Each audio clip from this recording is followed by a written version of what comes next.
राकेश टिकैत को रोता देख भावुक हुआ किसान।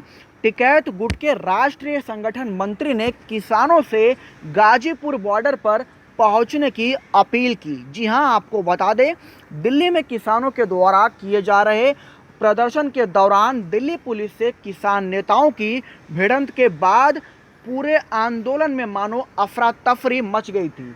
दिल्ली लाल किले पर हुए बवाल के बाद लाखों से ज़्यादा किसान अपने अपने घर लौट गए, लेकिन गुरुवार शाम जब राकेश टिकैत मीडिया से बातचीत कर रहे थे तब उनकी आंखों से आंसू निकला और उसके बाद मानो पूरे किसान आंदोलन में एक नई जान आ गई हो। संगठन मंत्री भूदेव शर्मा ने ये बताया कि उत्तर प्रदेश के मुख्यमंत्री के आदेश पर गुरुवार रात गाजीपुर बॉर्डर पर भारी संख्या में पुलिस फोर्स की तैनाती की गई थी।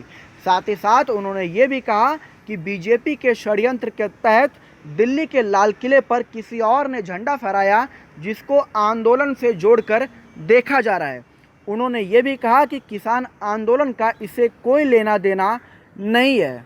जब सिद्धि समाचार के टीम ने भूदेव शर्मा से बातचीत की तो उन्होंने क्या कुछ कहा, आइए सुनते हैं। सर, दिल्ली बॉर्डर में किस तरह का प्रदर्शन अभी भी जारी है और क्या स्थिति है वहाँ की और क्या है आप वहाँ पहुँच रहे हैं? इसलिए ऐसा है, कल हमारे माननीय मुख्यमंत्री योगी जी ने आदेश किया था, वहाँ बहुत पुलिस बल तैनात किया। करीब 1500-2000 करीब पुलिस बल था और ये बीजेपी के षड्यंत्र द्वारा 26 जनवरी को बीजेपी के ही आदमियों ने वहाँ झंडा फहराया, हमारे किसान आंदोलन के ऊपर उसको थोपा। जो हमारे किसान आंदोलन का उससे कोई लेना देना नहीं है। हम राष्ट्रीय सच्चे देशभक्त हैं, हम गद्दार नहीं हैं और ये हमको पता है। इस देश में पहले भी गद्दार पैदा हुए हैं और आज भी गद्दार हैं। अंग्रेज आए थे, वो फौज नहीं लाए थे, फौज यहीं तैयार हुई गद्दारों की। मुगल आए, वो भी फौज लेकर नहीं आए, यही फौज तैयार की थी। आज उसी तरह से इस देश के ऊपर ये षड्यंत्र है।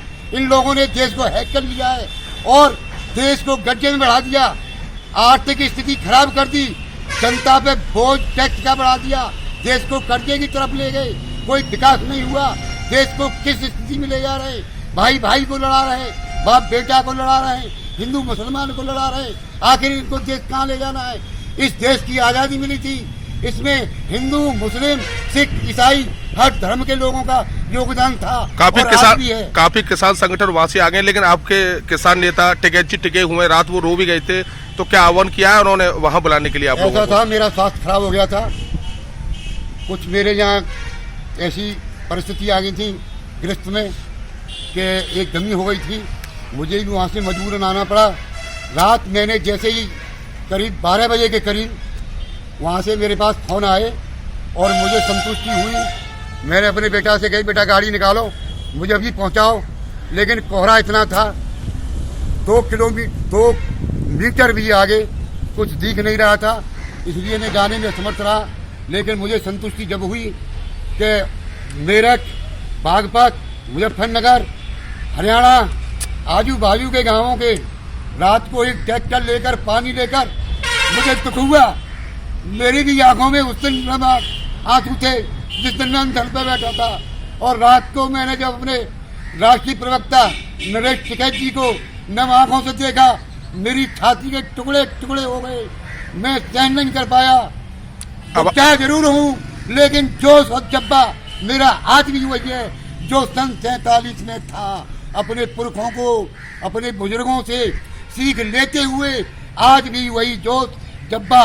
और मैं अपनी आने वाली जनरेशन को ये पीढ़ियों को बताना चाहता हूँ, बेटा इसी तरह से जोश और जज्बा सत्य की विजय होती है, सत्य के प्रति लड़ो, किसानों की मांग जायज है। अब आप लोग कहाँ जा रहे हैं? हम लोग वही जा रहे हैं गाजीपुर बॉर्डर पे, अपने धरना को जाके फिर संभालेंगे। पुलिस ने हैक करने की कोशिश की, पुलिस कोई और नहीं है, पुलिस में हमारे ही बेटे हैं, हमारे ही भाई हैं, नौजवान सीमा पे भी हमारे बेटे हैं, हमारे भाई हैं। ये सरकार की गलत नीतियां हैं जो बाप बेटा को लड़ाने का काम कर रही है, भाई भाई को लड़ाने का काम कर रही है। देश के नागरिक मुस्लिम भी हैं, सिख भी हैं, ईसाई भी हैं, हिंदू भी हैं, सभी इसी देश की औलाद है, उसी परमात्मा की औलाद है। धर्म और मजहब ही तो अलग है।